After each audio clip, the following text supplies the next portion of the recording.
Hey there, it's Dr. Jim. Thanks for stopping by because I have a good topic, very interesting topic, and this has been one that has interested me for decades. Psychotic disorders in later life. So, psychotic disorders are fairly common at older ages, believe it or not, and represent a diverse group of illnesses with a variety of causes like underlying medical conditions, as well as side effects of certain medications. Depending on the individual, these disorders have different clinical presentations, symptoms, and outcomes. Early detection, a comprehensive evaluation, and treatment can mean a huge difference in both symptom management as well as quality of life. Now, in general, a psychotic disorder includes the presentation of hallucinations, delusions, disorganized speech and thinking, and grossly disorganized motor behavior like diminished emotional expression or flat affect, as well as unpredictable agitation. There are two types of psychotic disorders that make that mental health professionals try to distinguish right out of the gate. They are primary and secondary. Hallmarks of primary psychotic disorders are the psychotic symptoms themselves. They're at the core of the disorder, in other words.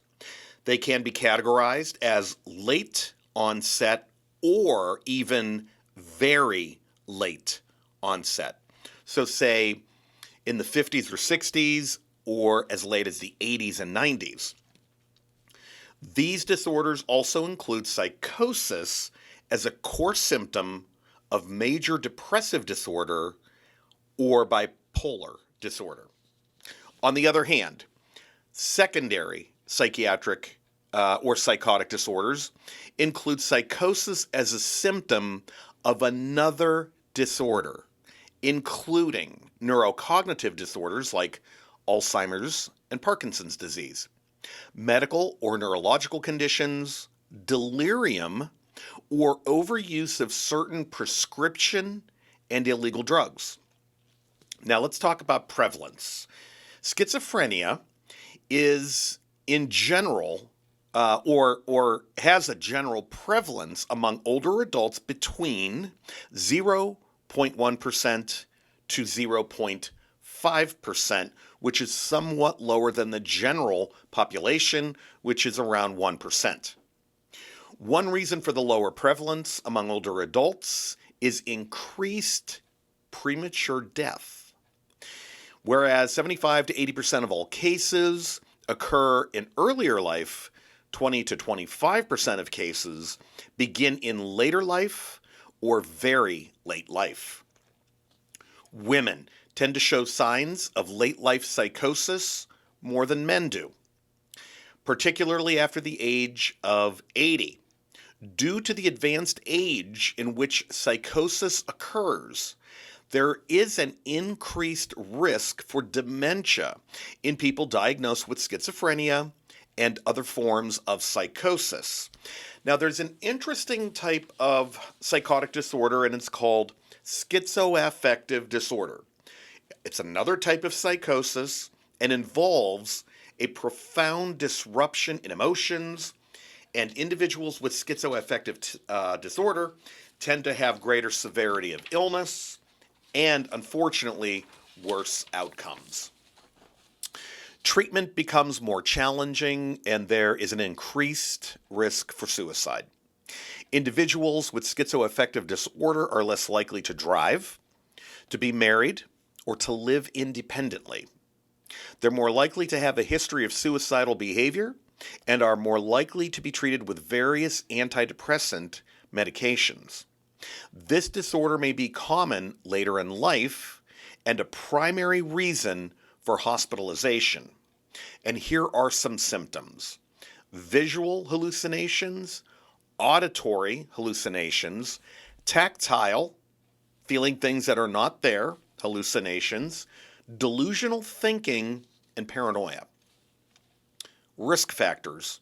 While there may be many conditions that can cause a psychosis later in life, older adults are particularly at a higher risk for developing them due to prescription drugs, other types of drugs, toxins, neurotoxins, medical conditions, polypharmacy, and drug sensitivity. Other risk factors include the following: cognitive decline, poor health status, visual impairment, negative life events, and being female. So, it's been found in research that being from an immigrant population may put the individual at a greater risk of developing late life or very late life psychosis. That's an interesting finding. Having a family history of schizophrenia, avoidant personality, paranoid, or schizoid personality disorder, which means to be severely emotionally detached from other people in your life, lower socioeconomic status, and hearing loss are all risk factors associated with psychotic disorders later in life. Now, diagnosis is early detection, diagnosis, very important. Diagnosing psychotic disorders later in life can be challenging for the mental health professional due to the multitude of possible causes they're associated with. Initially, it's beneficial to rule out if the disorder is either primary or secondary, like we talked about earlier. In other words, if it's truly a psychotic disorder or that it's secondary to a medical or a neurodegenerative condition. A thorough history can be beneficial in ruling out the two types of disorder. A discussion with close family members, friends, other healthcare professionals who know that individual may reveal a history of signs and symptoms for a better diagnosis. A physical examination, cognitive testing and assessment, brain imaging like CT scans or MRIs can also rule out if there's a structural brain abnormality which is associated with psychotic symptoms. Common laboratory studies can also be helpful, including complete blood count, CBC, complete metabolic panel, a CMP, thyroid stimulating hormone, or a TSH, vitamin B12 and folate levels, urine toxicology, and autoimmune panels. Neuropsychological testing can also help to differentiate causes of psychosis in later life. Treatment. This is the important part.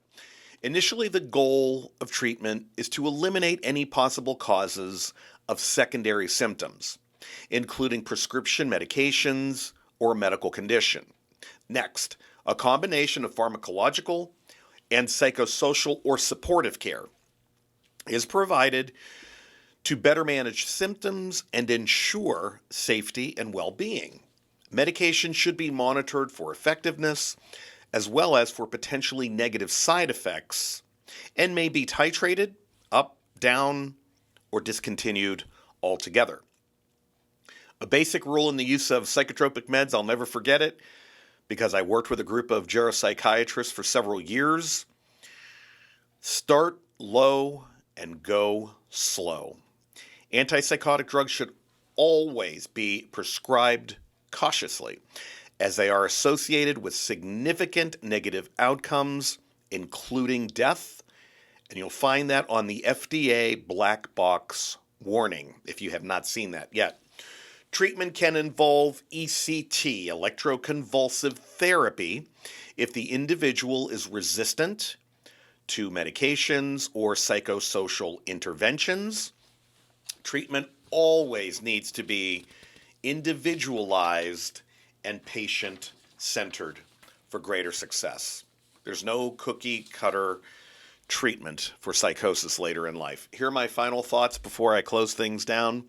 The occurrence of psychosis in later life is rather common, more common than a lot of people believe, and can originate from multiple sources.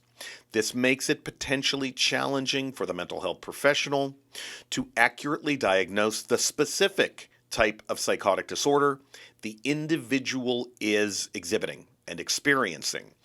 Early detection and effective treatments can mean the difference between a good quality of life or profound difficulties and premature mortality. Thank you so much for your time. I'm Dr. Jim. Please keep coming back for more information. Thank you so much for taking some time to watch the video. I appreciate it. And if you're a licensed healthcare professional who's looking for some great continuing education, we've got it. And we are always working on brand new, fresh content for you. So you can find the link to the website in the description and keep coming back for more information. I hope to see you soon.